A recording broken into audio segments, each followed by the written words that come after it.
In the 1880s, in a cold, clean fishing village nestled beside a deep Norwegian lived a 12-year-old boy named Lars. His village thrived on the sea, catching cod and herring. Lars worked part-time at the fish processing station every day after the fish were cleaned.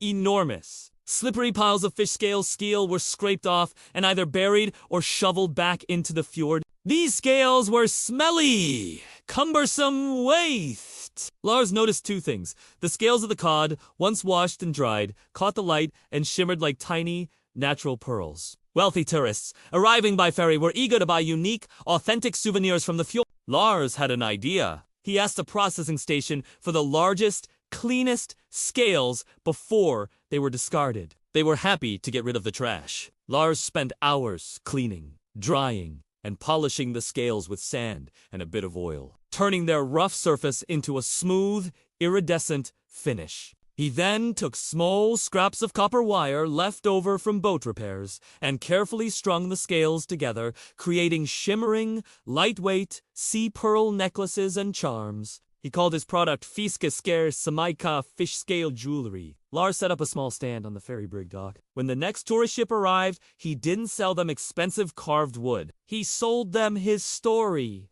These, he would say, are the sea's own pearls, polished by the clean waters of the fjord.